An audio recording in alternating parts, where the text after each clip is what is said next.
¿Pueden las mujeres predicar en la iglesia? Esta pregunta ha dividido opiniones durante siglos y sigue generando debates intensos en muchas congregaciones. Pero la palabra de Dios no deja lugar a confusiones cuando se estudia con humildad y reverencia. En Hechos 2:17 leemos: y en los postreros días, dice Dios, derramaré de mi espíritu sobre toda carne, y vuestros hijos y vuestras hijas profetizarán. Esta declaración poderosa no solo valida la voz profética de las mujeres, sino que revela una intención divina para incluirlas activamente en su obra.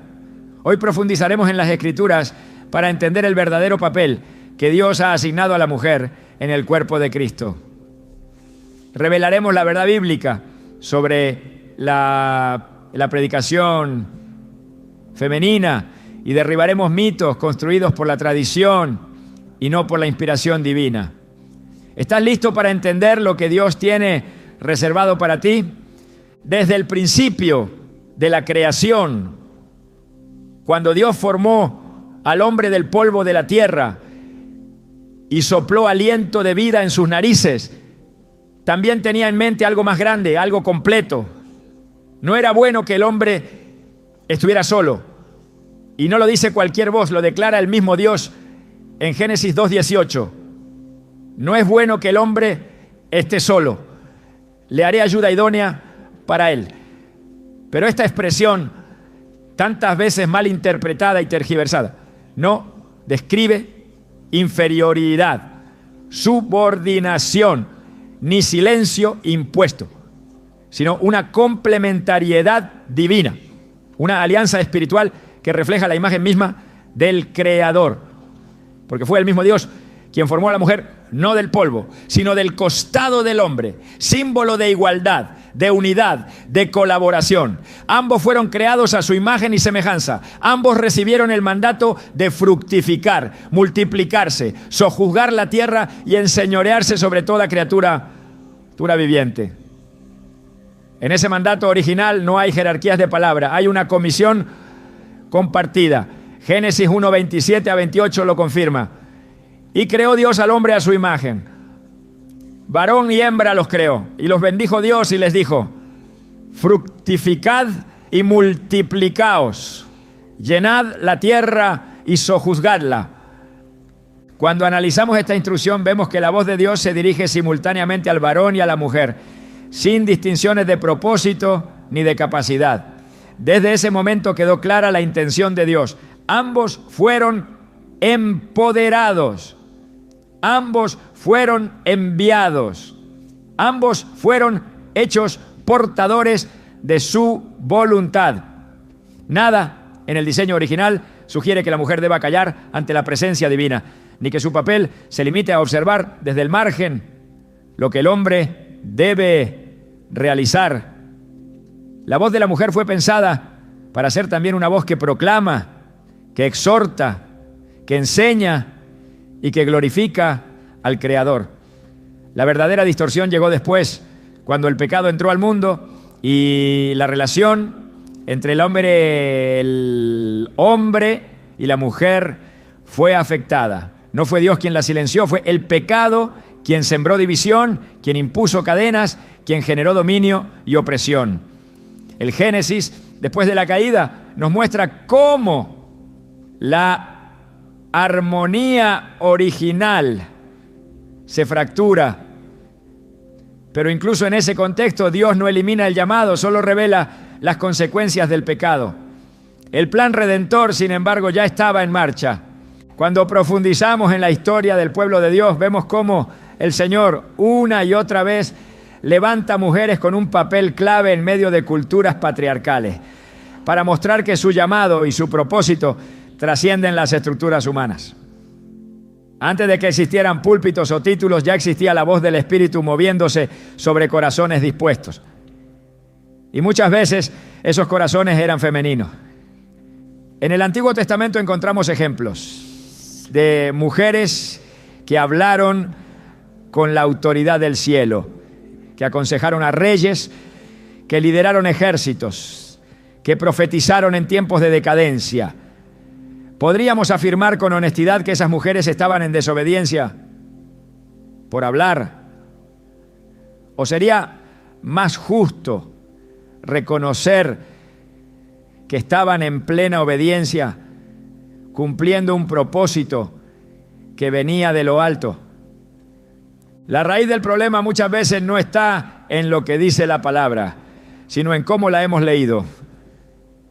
Porque hemos heredado tradiciones, estructuras sociales y prejuicios que sin darnos cuenta han nublado la intención original de Dios.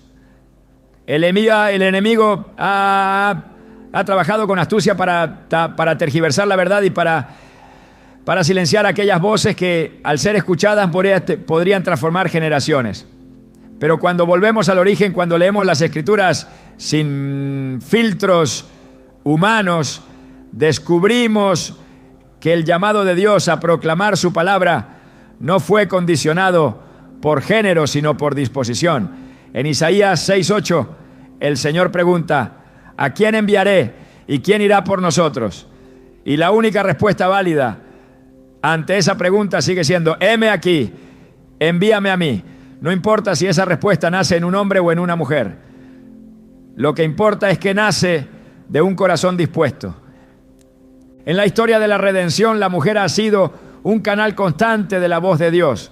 Pensemos en Sara, quien aunque dudó al principio, terminó siendo madre de naciones. O en Rebeca, cuya intuición espiritual salvó el propósito de Dios en la vida de Jacob. O en Ana, cuya oración profética trajo al mundo a uno de los profetas más grandes de Israel.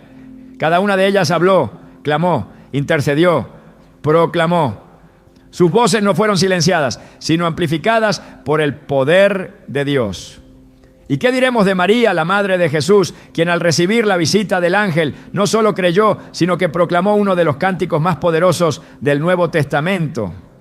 El Magnificat no es una reflexión íntima, es una teotesis, es una declaración pública de fe, justicia y poder espiritual. María, una joven sin posición ni púlpito, se convierte en portavoz del mensaje mesiánico. ¿Quién podría negar su autoridad espiritual? En cada etapa de la historia bíblica, Dios demuestra que su voz no está limitada por estructuras humanas. Cuando Él quiere hablar, usará a quien Él quiera. Y muchas veces ha escogido a mujeres. Esto no significa que toda mujer debe predicar, así como no todo hombre está llamado a hacerlo. El llamado no es colectivo, es personal. Pero cuando ese llamado se manifiesta, cuando el Espíritu Santo imparte dones, cuando la voz profética se enciende en el corazón de una hija de Dios, no hay ley humana ni tradición eclesiástica que pueda apagarla.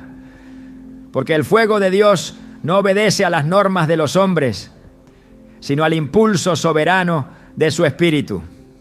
Y si Dios unge una voz femenina, entonces esa voz es tan válida, tan poderosa y tan necesaria como cualquier otra.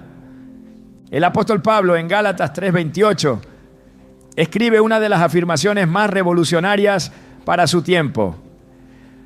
Ya no hay judío ni griego, no hay esclavo ni libre, no hay varón ni mujer, porque todos vosotros sois uno en Cristo Jesús. Esta verdad no elimina las diferencias biológicas ni los roles personales, pero sí borra cualquier barrera que pretenda impedir el acceso al llamado, a la gracia y a la proclamación del Evangelio. Si en Cristo no hay varón ni mujer, entonces, ¿cómo podemos justificar el silencio impuesto sobre aquellas que han sido llenas del Espíritu Santo, capacitadas, formadas y llamadas por Dios? Lo que verdaderamente debemos preguntarnos no es si la mujer puede predicar, sino si estamos dispuestos a obedecer la voluntad de Dios, incluso cuando rompe nuestros esquemas. Porque la historia nos ha demostrado que los mayores obstáculos al mover de Dios no han sido los incrédulos, sino los religiosos que se aferraron a estructuras viejas, a moldes caducos, a interpretaciones acomodadas. Jesús mismo fue rechazado por los suyos, no porque blasfemara, sino porque hablaba con una autoridad que rompía los paradigmas.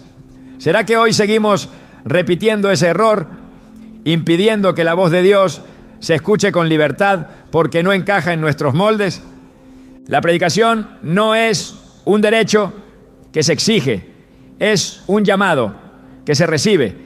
Y ese llamado es confirmado por frutos, no por títulos.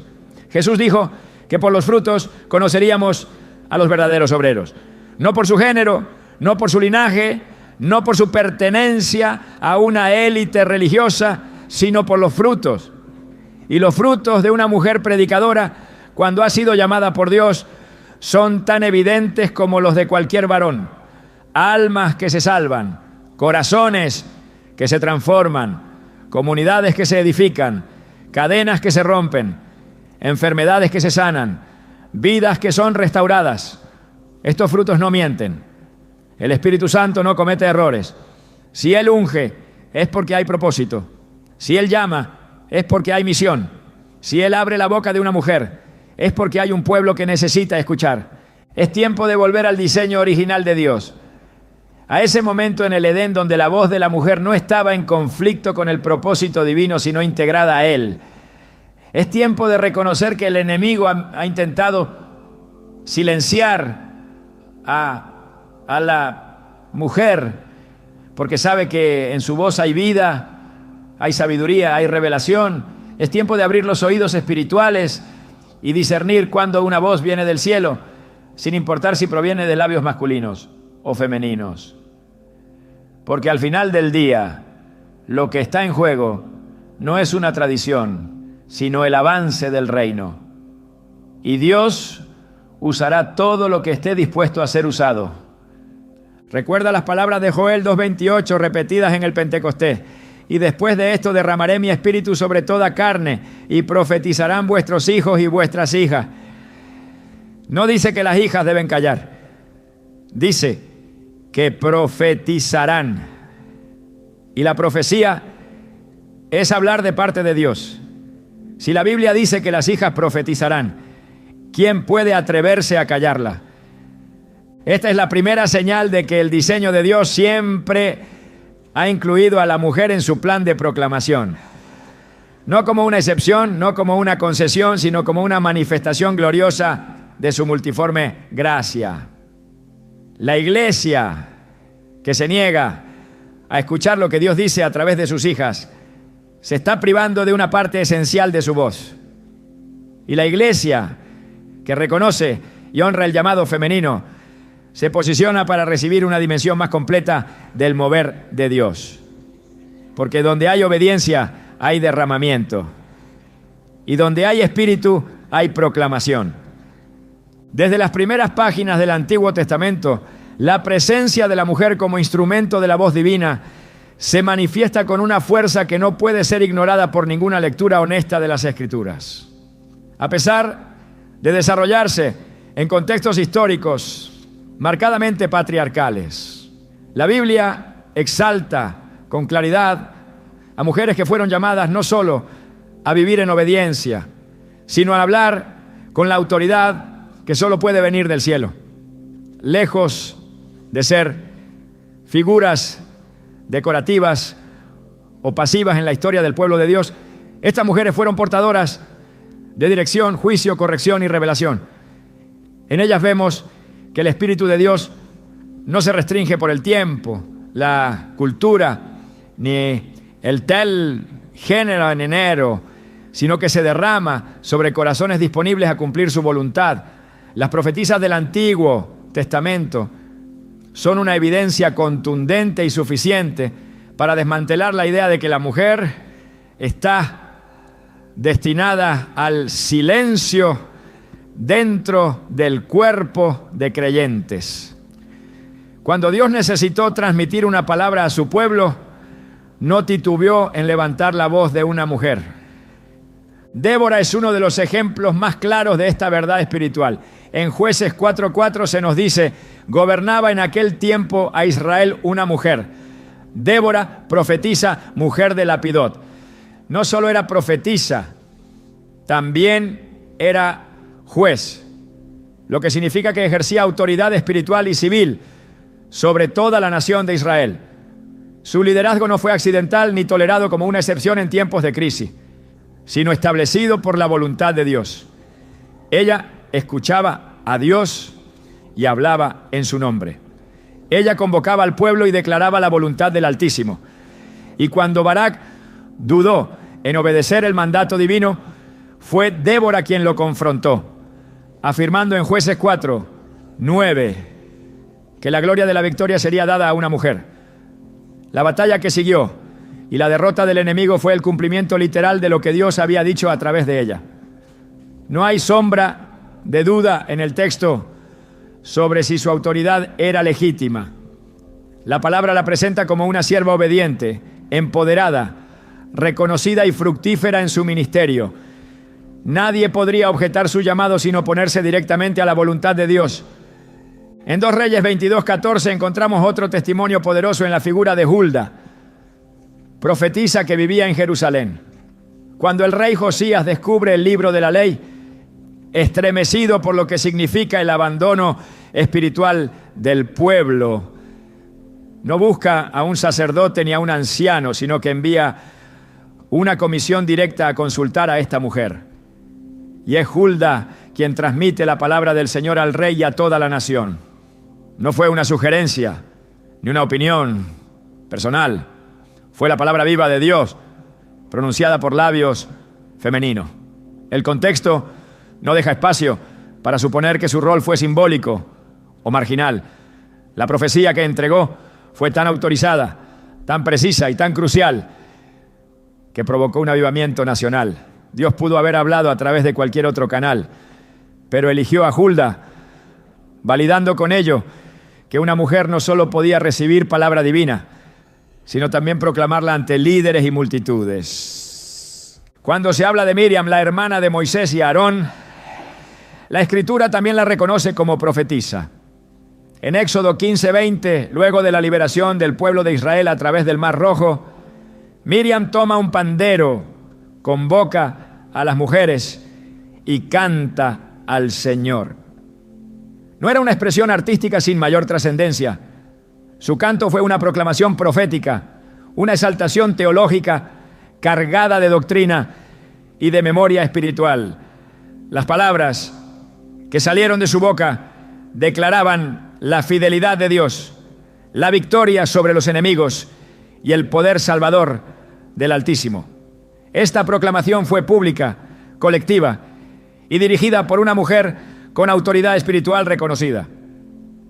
El Espíritu Santo no se limita a los esquemas impuestos por las generaciones posteriores. Él se manifestó en Miriam como en Moisés y le dio un lugar en la historia sagrada que no puede ser omitido. El testimonio de Ana en el primer libro de Samuel confirma una vez más que la mujer que habla delante de Dios y de los hombres lo hace por designio divino. Su oración no solo fue escuchada en los cielos, sino que fue parte del cumplimiento del plan de redención. Dios usó sus palabras para establecer una línea profética. Su cántico en 1 Samuel 2 es un modelo de proclamación espiritual. No era un mensaje privado, sino una declaración pública de la justicia y la soberanía de Dios. Habla del poder de Dios para humillar y exaltar, para dar vida y para hacer morir, para enaltecer a los humildes y abatir a los soberbios. Esta declaración, inspirada por el Espíritu, anticipa temas que más tarde serán retomados por los profetas y por el mismo Jesús. No fue un simple lamento materno, fue una palabra profética con implicaciones teológicas profundas. La visión que se obtiene al analizar estas figuras no permite una lectura parcial ni sesgada. La Biblia no presenta a estas mujeres como casos extremos o como soluciones temporales a la falta de varones. Las presenta como ejemplos de obediencia, de valentía, de consagración y de autoridad legítima. Sus vidas demuestran que el Señor no hace acepción de personas cuando se trata de hablar a su pueblo. Si Dios habló por medio de ellas en tiempos de sombra, ¿cuánto más ahora que el Espíritu ha sido derramado sin distinción sobre toda carne. La presencia de estas profetisas en el Antiguo Testamento no es una concesión, es una manifestación de la naturaleza misma de Dios. Un Dios que se complace en usar instrumentos dispuestos, sin importar si son hombres o mujeres. El mismo Espíritu que reposó sobre Elías y Eliseo, también reposó sobre Débora y Hulda. Y si la unción es la misma, el llamado es igualmente válido. No hay argumento bíblico que pueda anular el precedente espiritual que ellas representan.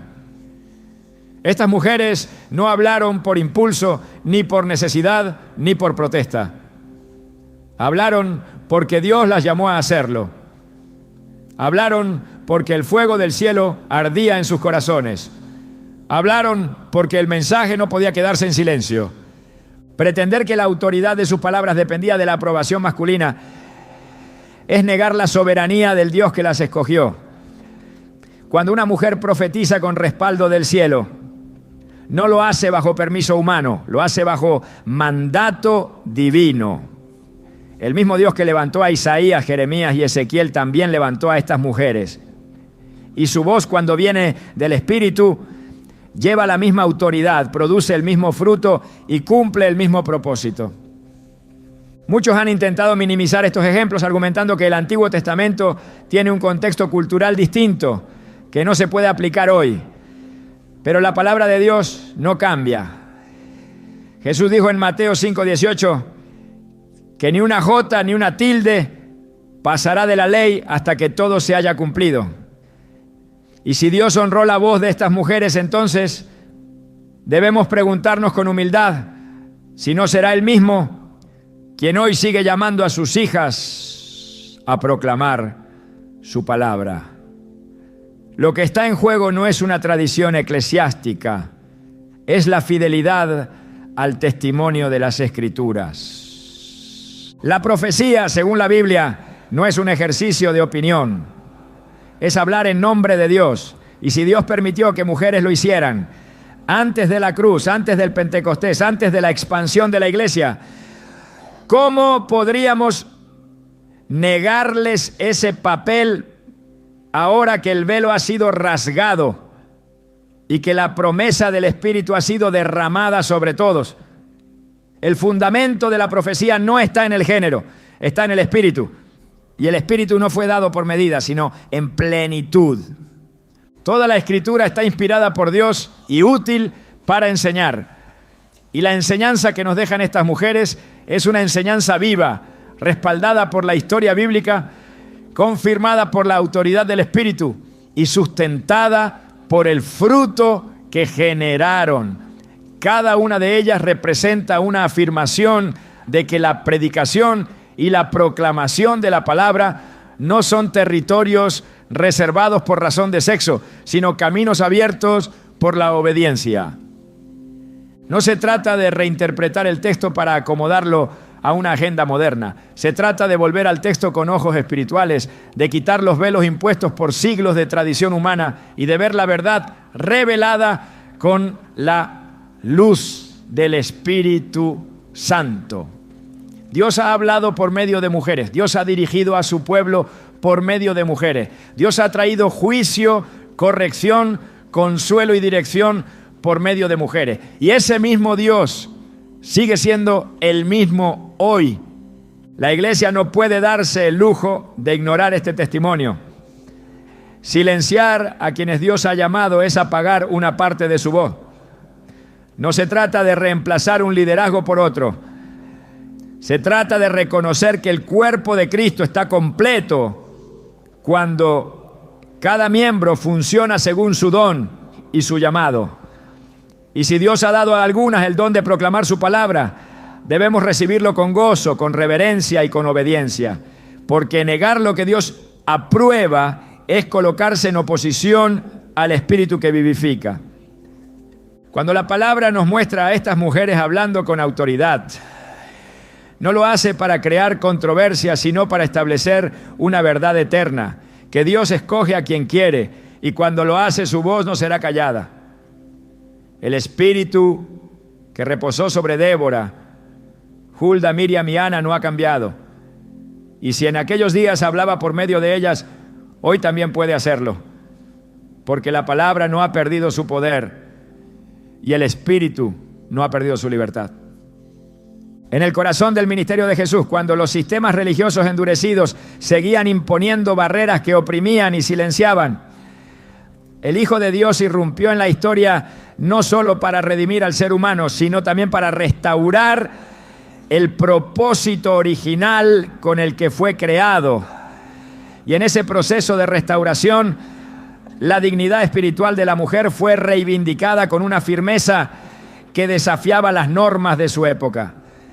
En un mundo donde las voces femeninas eran excluidas de la enseñanza pública, Jesús no solo escuchó a las mujeres, sino que les habló, les enseñó y las hizo partícipes activas en la expansión del reino. Cada uno de sus encuentros con ella fue una declaración viviente de que la gracia y el llamado no estaban limitados por género y que la proclamación de la verdad no era monopolio de una sola voz. La manifestación del reino de los cielos incluía a las mujeres, no como oyentes pasivas, sino como portadoras del mensaje.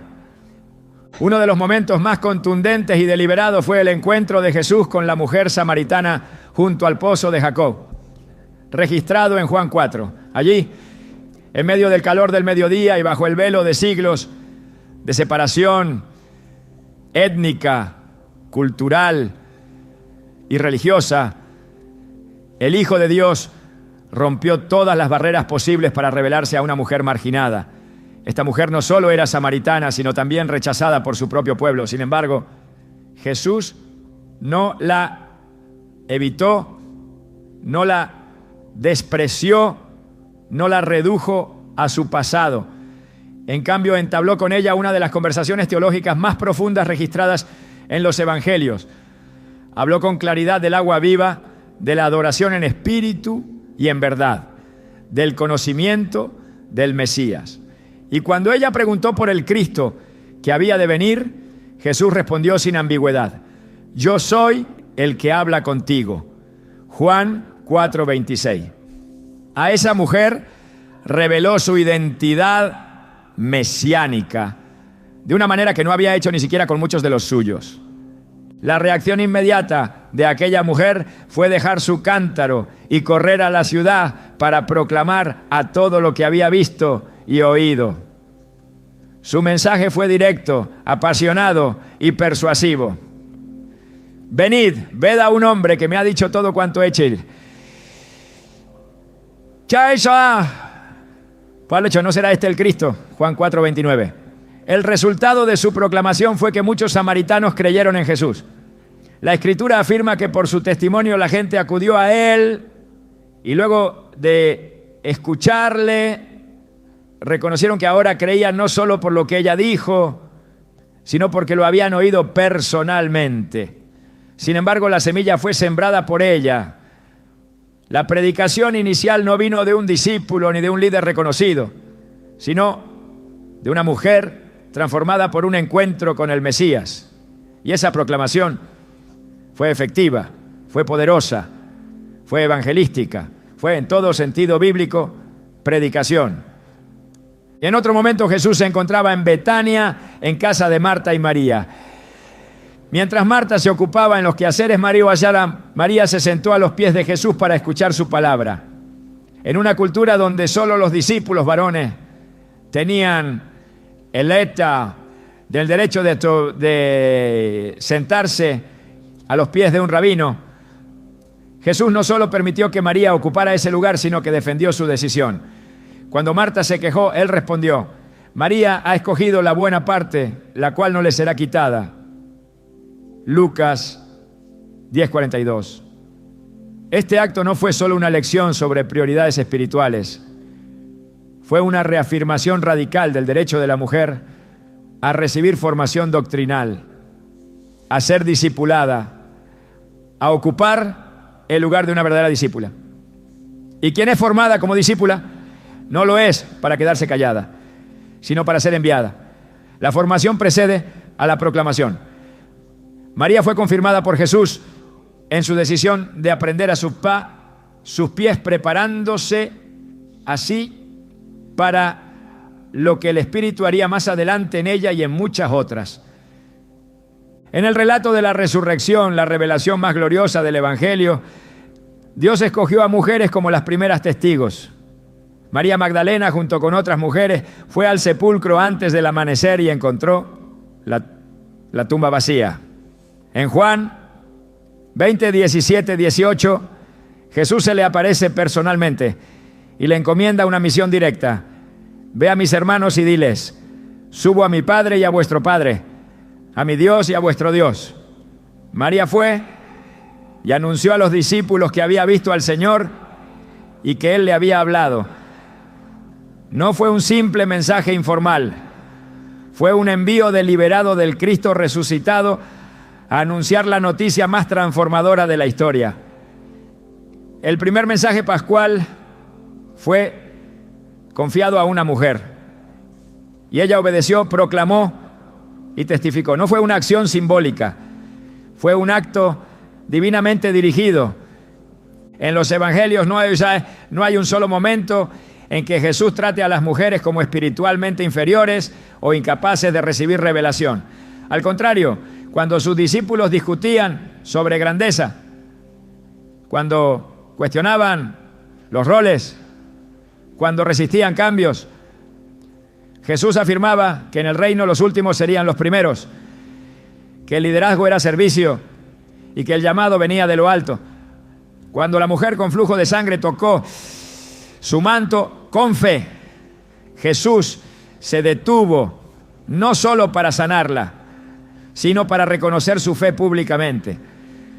Cuando la mujer que ungió sus pies con perfume entró en la casa del fariseo, Jesús no la reprendió por irrumpir en un espacio dominado por varones, sino que la defendió. Honró su acto de amor y declaró que donde quiera que se predicara el Evangelio, se hablaría también de lo que ella hizo. El testimonio acumulado en los Evangelios demuestra que Jesús no solo no impuso silencio sobre las mujeres, sino que las invitó activamente a participar en la proclamación de su reino. Les enseñó, las restauró, les dio voz, les confió mensajes, las defendió de los religiosos y las usó como ejemplos de fe. En un contexto donde la palabra femenina no tenía valor legal ni espiritual, Jesús se deleitó en contradecir esa norma. Las mujeres que caminaron con Él no fueron espectadoras, fueron testigos, seguidoras, ministras. Lucas 8:1-3 menciona que junto a los 12 iban también algunas mujeres que habían sido sanadas de espíritus malos y enfermedades. Entre ellas María Magdalena, Juana, esposa de Chuza, y Susana. Estas mujeres no solo caminaban con Jesús, sino que sostenían su ministerio con sus bienes. La mención de sus nombres no es decorativa, es reveladora. Eran conocidas, visibles, activas. El modelo de Jesús no puede ser ignorado ni relativizado. Su ejemplo es normativo para la iglesia. Si el mismo Hijo de Dios permitió que mujeres anunciaran su mensaje, si las formó, si las comisionó, si les confió las verdades más altas, entonces no hay fundamento legítimo para negar esa misma función hoy. La autoridad para predicar no nace de una estructura humana, nace del llamado divino. Y ese llamado no se limita a una época ni a una cultura.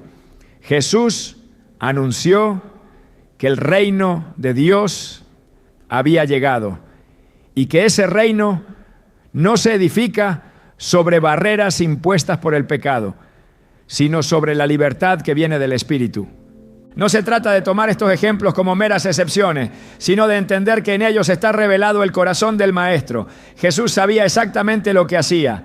En su soberanía eligió a mujeres para hablar, enseñar, servir, anunciar, no como una concesión desesperada en ausencia de varones, sino como parte integral de su plan. Cuando Él declaró en Juan 14:12, el que cree en mí, las obras que yo hago, él las hará también, y aún mayores hará. No colocó condición de género. La fe es el requisito, el Espíritu es el habilitador, la obediencia es la clave. Y cuando una mujer cree, cuando es llena del Espíritu, cuando se dispone a proclamar, lo hace con el mismo respaldo que cualquier otro siervo de Dios. El Evangelio no admite restricciones que Dios no ha puesto. La Iglesia no tiene autoridad para limitar el obrar del Espíritu cuando el mismo Jesús enseñó y mostró lo contrario. No es prudente establecer límites donde Dios ha dado libertad. No es fiel a la palabra imponer silencio donde Cristo ha autorizado proclamación. El tiempo de Jesús sobre la tierra fue un tiempo de restauración. Y una de las áreas que Él restauró fue la dignidad espiritual de la mujer. Hoy esa restauración sigue vigente y el Espíritu sigue llamando, sigue enviando, sigue capacitando. La misión de la Iglesia es continuar la obra de Cristo. Si Él formó discípulas, nosotros debemos hacerlo. Si Él autorizó a mujeres para anunciar su resurrección, nosotros debemos honrar ese llamado. Si Él reconoció su fe, su servicio, su proclamación, nosotros debemos hacer lo mismo. Lo contrario sería retroceder espiritualmente, ceder ante el temor, oponerse al modelo del reino. La predicación no es propiedad de una casta religiosa. Es el resultado de un fuego interno que solo el Espíritu puede encender. Y cuando ese fuego arde en el corazón de una mujer, no debe ser apagado por estructuras humanas. Jesús dejó un legado que desafía cada generación. Él mostró con hechos que la mujer es digna, capaz, llamada. No es el género el que autoriza a hablar en nombre de Dios, es la presencia del Espíritu Santo. Y esa presencia no discrimina. Cuando el Señor unge, su unción no tiene barreras. Cuando llama, su llamado no se somete a opiniones. Cuando envía, su envío no puede ser detenido. En Cristo toda distinción que separa o excluye ha sido derribada. Él vino a formar un cuerpo, un pueblo, una iglesia, donde cada miembro aporta según el don recibido. Ese cuerpo no puede estar dividido por barreras que Dios no ha establecido. El reino no puede avanzar con voces silenciadas. La mies es mucha, los obreros son pocos. Y Dios ha levantado a sus hijas con el mismo poder, con la misma autoridad, con la misma misión, proclamar su gloria hasta lo último de la tierra. En el momento exacto determinado por el cielo, cuando los discípulos se encontraban reunidos en obediencia, esperando la promesa del Padre, el cielo se abrió y el Espíritu Santo descendió con poder. El ruido como de un viento recio llenó la casa donde estaban, y lenguas repartidas como de fuego se asentaron sobre cada uno de ellos. La escena que registra el capítulo 2 del libro de los Hechos no es solo el inicio de la iglesia, es la validación visible del nuevo orden espiritual que Dios había anunciado desde la antigüedad. Un orden en el que ya no hay fronteras entre judíos y gentiles, esclavos y libres, hombres y mujeres, porque todos han sido llamados a participar de una misma gracia, de un mismo espíritu, de una misma comisión. Y en esa escena no había exclusiones, no hubo discriminación en el derramamiento del Espíritu, no se hizo acepción de personas. Lo que descendió ese día fue un llamado colectivo a ser testigos del reino. Fue una impartición de poder sin filtros humanos. Pedro se levantó en medio del asombro general y con voz firme citó lo que el profeta Joel había declarado siglos antes.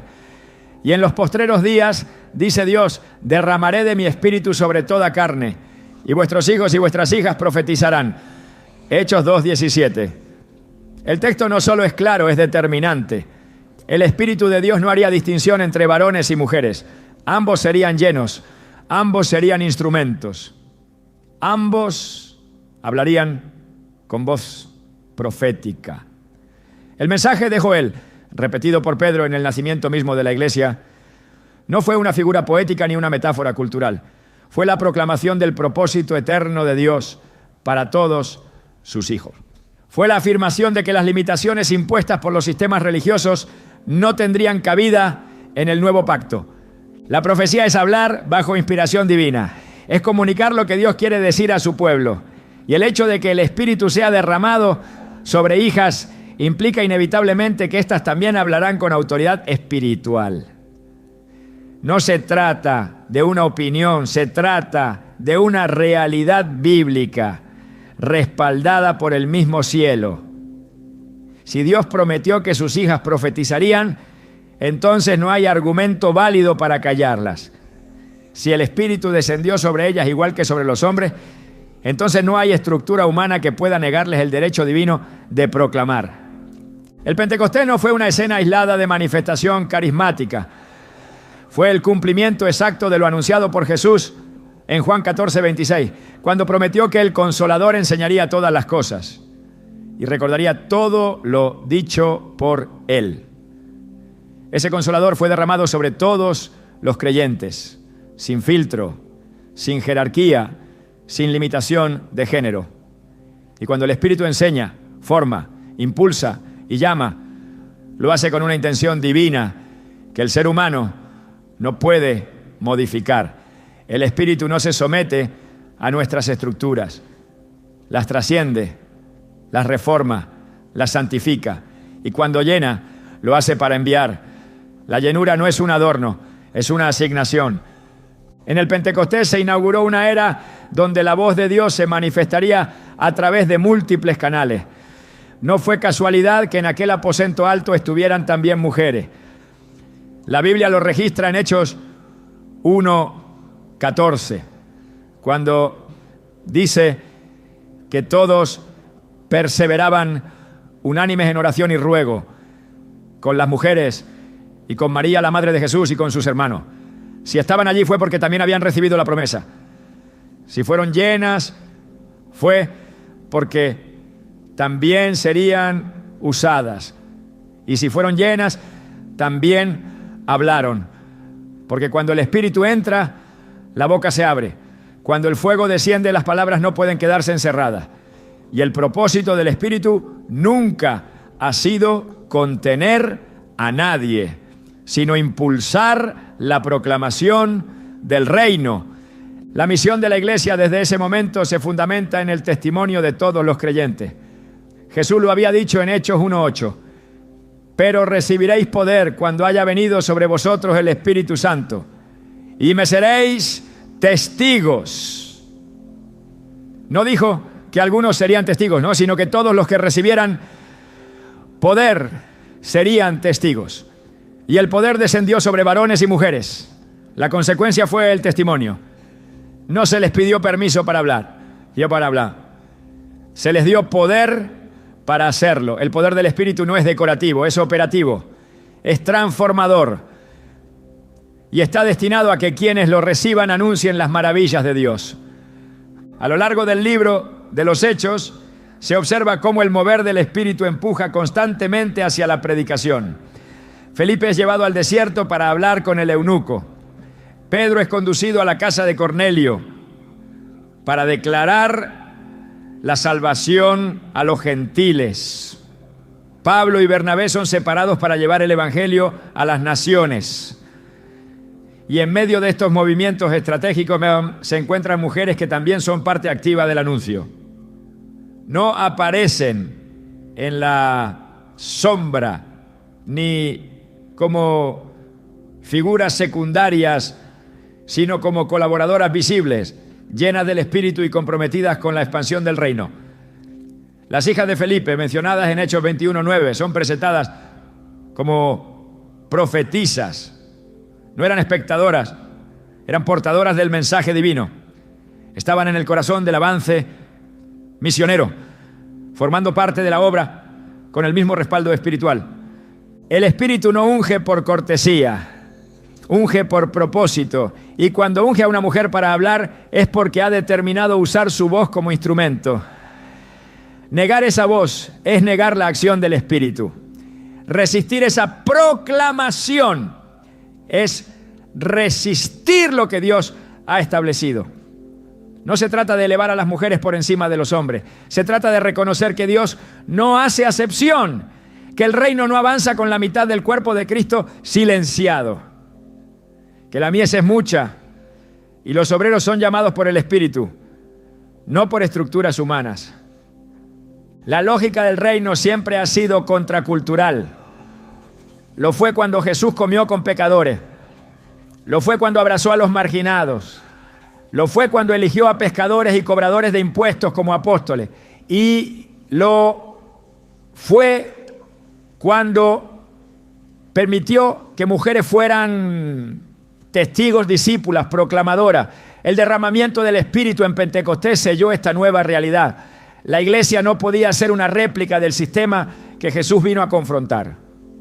La iglesia debía ser la expresión visible del cielo.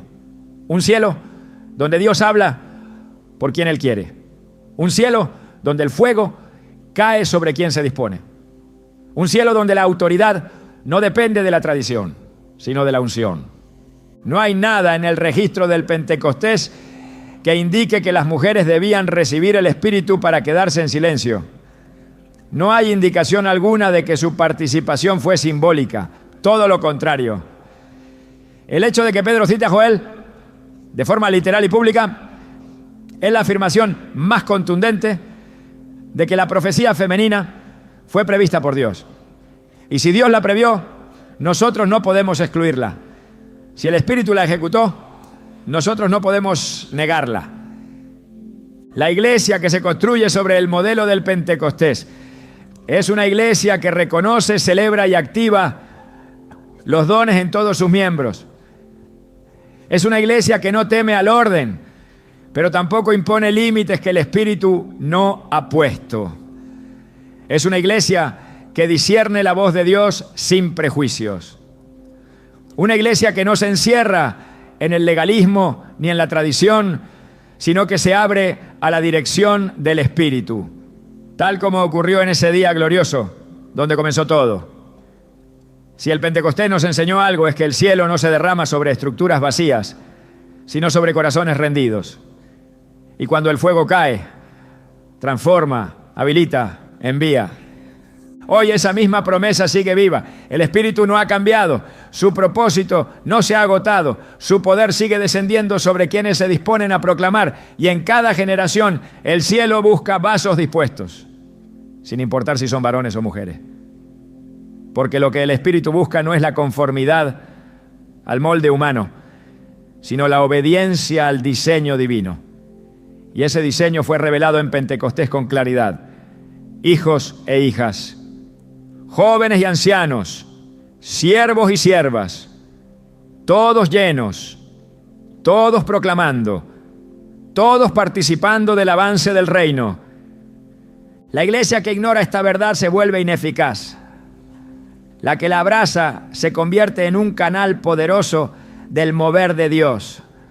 Porque cuando la iglesia honra el modelo de Pentecostés, el cielo respalda.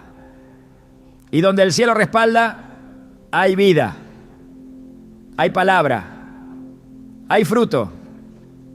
El mensaje del Pentecostés no es solo una historia de poder, es una declaración de apertura, es un modelo para ser vivido, es una dirección para ser obedecida.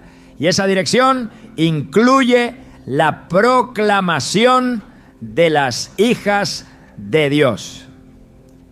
Durante siglos, uno de los argumentos más utilizados para restringir la predicación femenina en la iglesia ha sido una interpretación rígida y muchas veces aislada de ciertos pasajes escritos por el apóstol Pablo.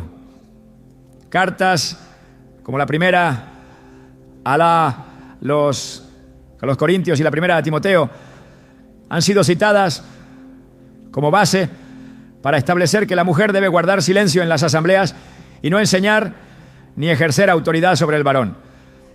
Pero al observar con detenimiento tanto el contexto cultural como la intención apostólica en sus epístolas, se descubre que Pablo no estaba imponiendo un silencio universal y perpetuo sobre todas las mujeres creyentes, sino corrigiendo situaciones específicas que amenazaban el orden y a la edificación en las congregaciones de su tiempo.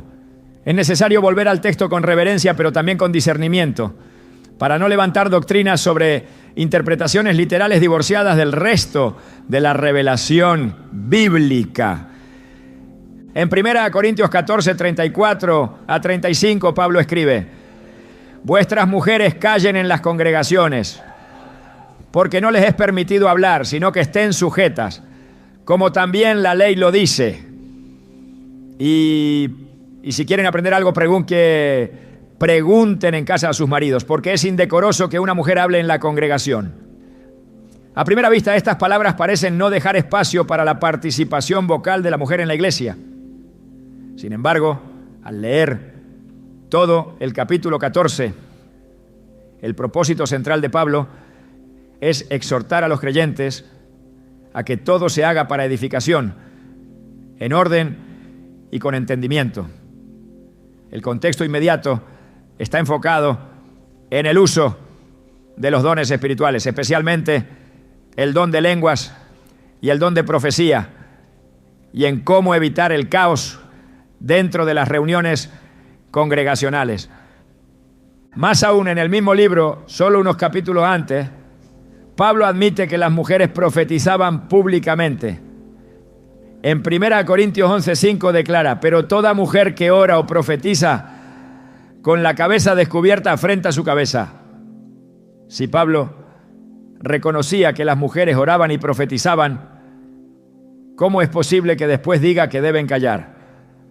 La única forma coherente de entender esto es aceptar que el silencio al que se refiere en el capítulo 14 no es un mandato absoluto, sino una corrección a interrupciones impropias, probablemente relacionadas con preguntas desordenadas o discusiones inoportunas durante el culto. El problema no era la voz femenina como tal, sino la conducta que afectaba la edificación común. Pablo no se contradice. Él no autoriza en un capítulo lo que supuestamente prohíbe en otro. Lo que hace es ajustar el ejercicio de los dones a un marco de orden y reverencia. Algo similar ocurre en 1 de Timoteo 2, 11 a 12, donde escribe: la mujer aprenda en silencio con toda sujeción, porque no permito a la mujer enseñar ni ejercer dominio sobre el hombre, sino estar en silencio. Este pasaje ha sido considerado por algunos como una prohibición generalizada contra toda enseñanza femenina. Pero aquí también es imprescindible considerar el contexto. La carta a Timoteo está dirigida a un joven líder que debía enfrentar doctrinas falsas y prácticas desordenadas en la iglesia de Éfeso. La ciudad de Éfeso era un centro de adoración a diosas como Artemisa, y las influencias religiosas externas habían afectado incluso la comprensión de roles y autoridad dentro de la iglesia. En ese ambiente, we were in love that never meant to stay. Some things are real, even when they fade.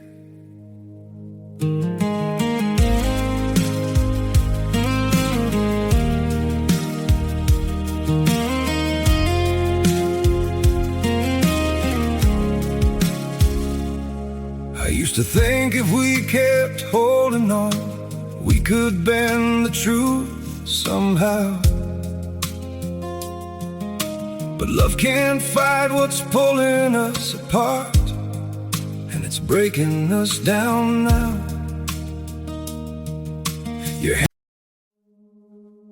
We were in love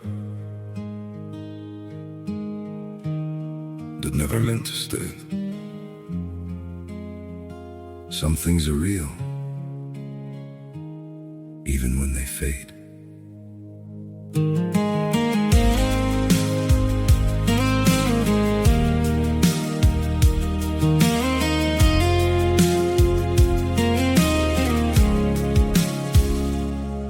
used to think if we kept holding on, we could bend the truth somehow. But love can't fight what's pulling us apart, and it's breaking us down now.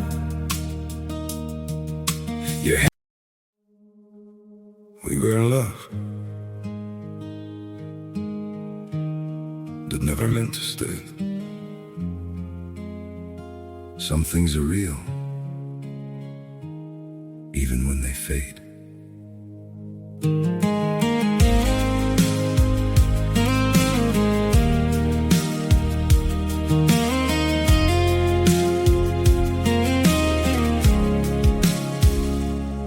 I used to think if we kept holding on, we could bend the truth somehow. But love can't fight what's pulling us apart.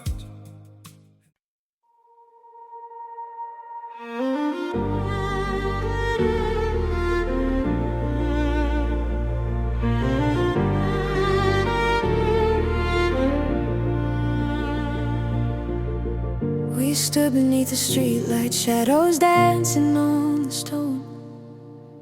Two hearts a little broken, trying not to feel alone. Your voice was like a memory I thought I'd left behind, soft as fading echoes drifting slowly through my mind. But something in your quiet smile pulled every truth to light, a spark I haven't felt in a long, long time. After all this time, we found our way back to the fire. Through every shattered night, we carry pieces of desire. If love can bend and still survive, then maybe we were meant to rise, to heal, to learn to shine. After all this time,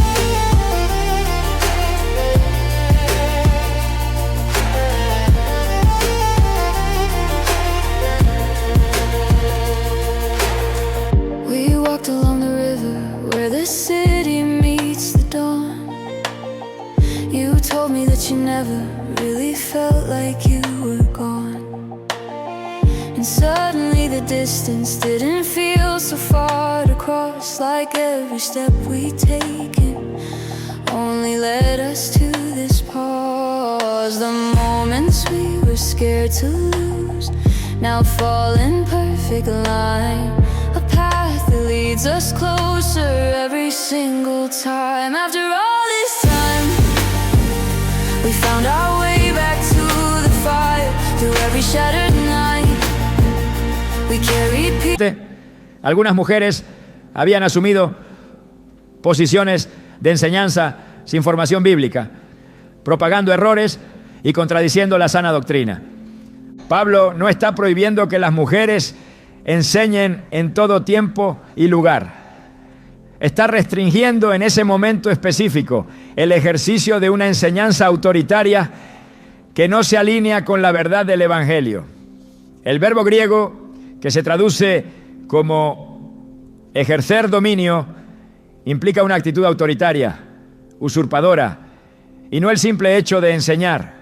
Si se tratara de una regla absoluta, entonces las muchas otras mujeres que enseñaron, profetizaron y lideraron con aprobación apostólica estarían en desacuerdo con este principio. Pero eso no es lo que vemos a lo largo del Nuevo Testamento. Pablo mismo reconoce y honra a mujeres que colaboraron con él en la obra del Señor. En Romanos 10:16 se mencionan por nombre a mujeres como Febe, diaconisa de la iglesia en Cencrea; Priscila, quien junto a su esposo enseñó a Apolos con mayor precisión el camino de Dios; María, Trifena, Trifosa, Pérsida y Junias, descrita como muy estimada entre los apóstoles. Estos nombres no fueron añadidos como cortesía. Reflejan una realidad viva de participación activa y relevante de las mujeres en el ministerio.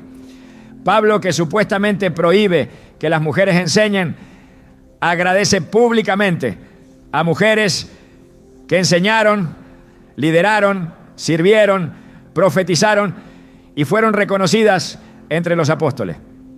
Esto demuestra que sus instrucciones específicas debían entenderse a la luz de la situación local, no como decretos doctrinales aplicables ya para todas las generaciones y contextos. La interpretación bíblica que ignora el contexto corre el riesgo de convertirse en legalismo, y el legalismo siempre ahoga el mover del Espíritu.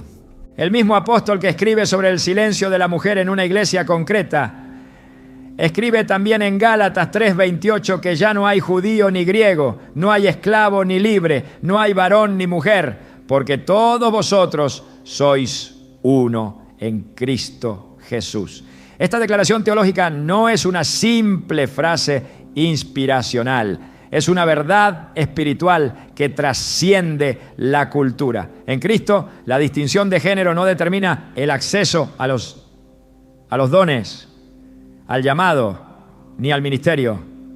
Todos somos uno y todos participamos de la gracia y del encargo de predicar el Evangelio.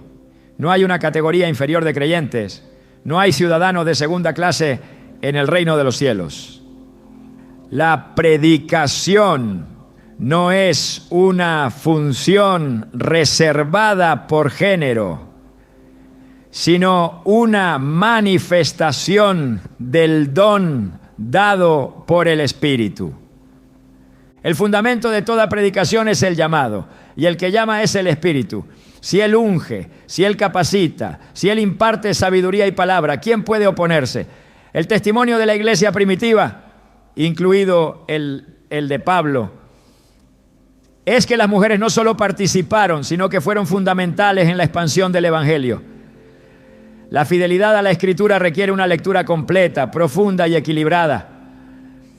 No se puede construir una doctrina sobre el silencio femenino, ignorando los múltiples ejemplos de mujeres hablando bajo inspiración divina.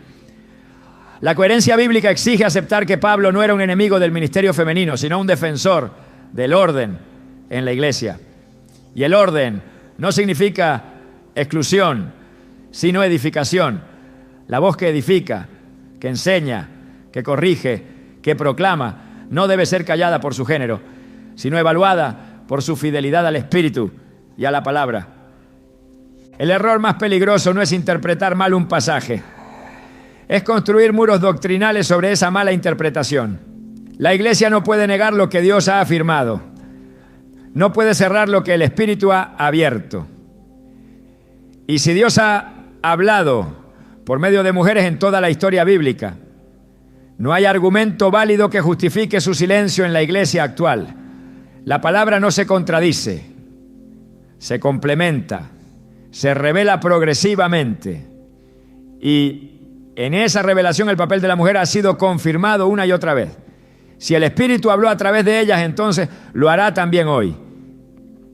El respaldo divino no se mide por apariencias externas ni por títulos humanos, sino por el fruto que produce una vida rendida al Espíritu.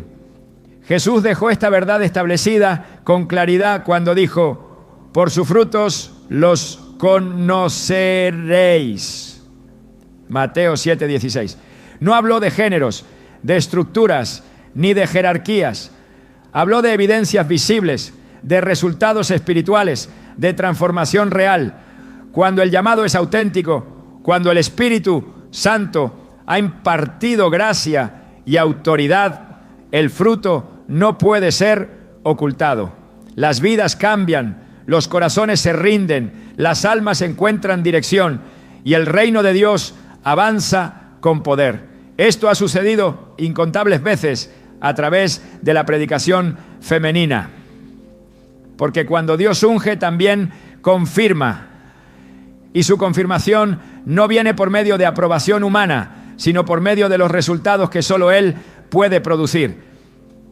En toda la historia de la iglesia, las mujeres que han sido llamadas por el Señor a proclamar su palabra no lo han hecho por ambición personal ni por rebelión, sino por obediencia. Han levantado su voz no porque quisieran ser vistas, bueno, sino porque no podían callar lo que el Espíritu había depositado en ellas. Y cuando han hablado, el cielo ha respondido. Los testimonios de restauración, de sanidad, de arrepentimiento, de reconciliación, no han sido escasos.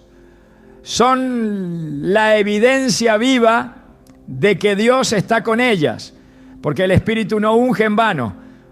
Él no respalda lo que no ha sido enviado.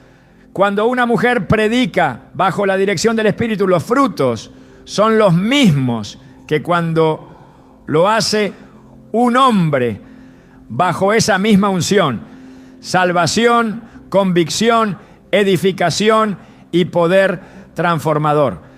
El libro de los Hechos muestra que los primeros creyentes no se guiaban por apariencias, sino por el mover del Espíritu.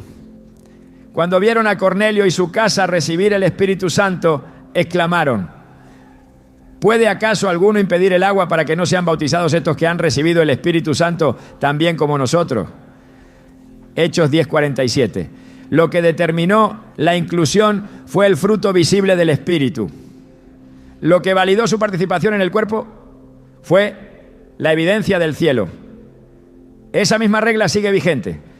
Cuando una mujer es instrumento para llevar luz donde había oscuridad, cuando abre la Escritura y los corazones arden, cuando ora y las cadenas se rompen, no hay duda posible, Dios está con ella. El fruto lo testifica, la obra lo confirma. Resistir ese fruto es resistir lo que Dios está haciendo. Negar esa evidencia es cerrar los ojos ante el obrar del Espíritu. La iglesia no ha sido llamada a filtrar el mover de Dios según nuestras preferencias, sino a discernir su voz y seguirla. Cuando el Espíritu sopla, lo hace con propósito. Y cuando lo hace a través de una mujer, no debemos apagar ese fuego, sino agradecer que el Señor sigue hablando, porque más que nunca el mundo necesita oír la verdad. Y Dios la proclamará por medio de quienes Él elija, sin importar si son hijos o hijas. El fruto no miente, la unción no se falsifica. La autoridad del cielo no depende del juicio de los hombres, depende de la elección divina.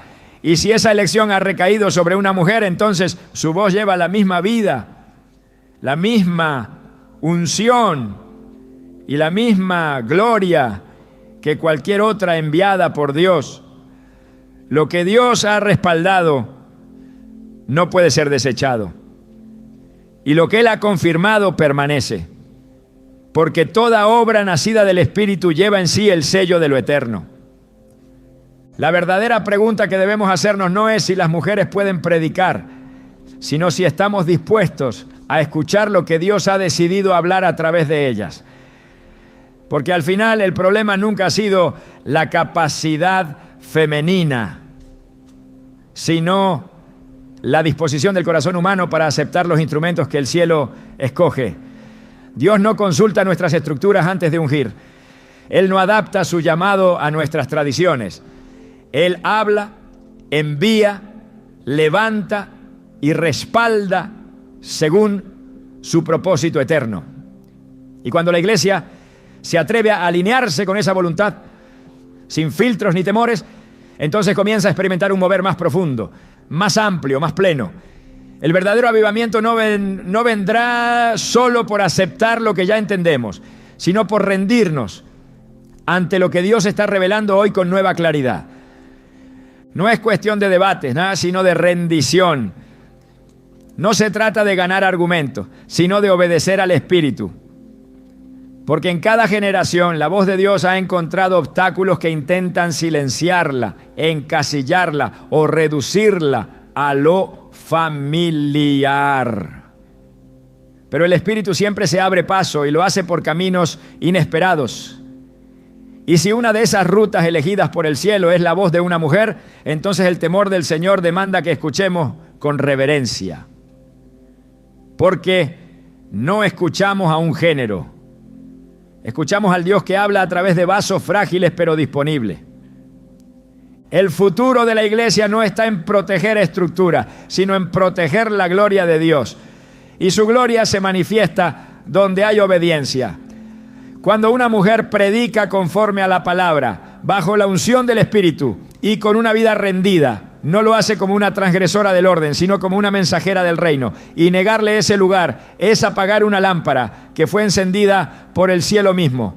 Hoy más que nunca, el mundo necesita voces proféticas que no teman hablar con verdad, que no pidan permiso para proclamar vida, que no se detengan ante muros construidos por el miedo o el orgullo. Y Dios, en su sabiduría infinita, sigue usando a quien Él quiere. Nuestra tarea no es limitar. Nuestra tarea es reconocer, afirmar y colaborar con la obra que ya ha comenzado.